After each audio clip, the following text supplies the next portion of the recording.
চলতি বছরে জিডিপি প্রবৃদ্ধি কমার পূর্বাভাস দিয়েছে আন্তর্জাতিক মুদ্রা তহবিল IMF। একই সাথে মূল্যস্ফীতিও শতকরা 9% ওপরে থাকবে বলে জানিয়েছে সংস্থাটি।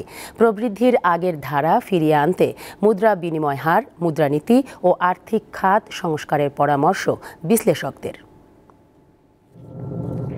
মঙ্গলবার ওয়ার্ল্ড ইকোনমিক আউটলুকের এপ্রিল সংস্করণ প্রকাশ করে আন্তর্জাতিক মুদ্রা তহবিল IMF, যেখানে বলা হয়েছে 2024 সালে বাংলাদেশে জিডিপি প্রবৃদ্ধি কমে হতে পারে 5.7%। 2023 সালে প্রবৃদ্ধি হয়েছিল 6%। তবে IMF বলছে 2025 সালে প্রবৃদ্ধি কিছুটা বেড়ে 6.6% হতে পারে।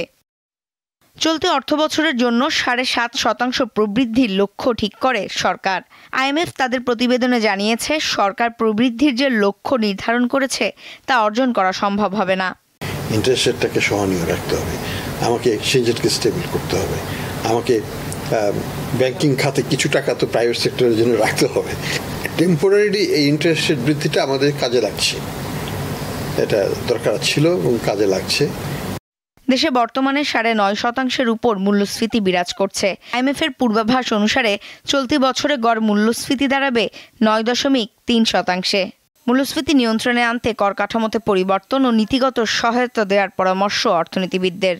কারণ অপ্রত্যক্ষ করের উপরই সরকার বেশি নির্ভরশীল, প্রত্যক্ষ কর থেকে আমরা কম আদায় করছি তুলনামূলকভাবে।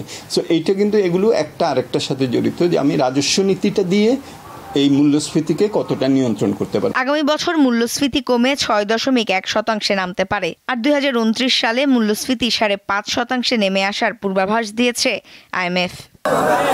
আতি আনোয়ার অন্তু, দীপ্ত সংবাদ, ঢাকা।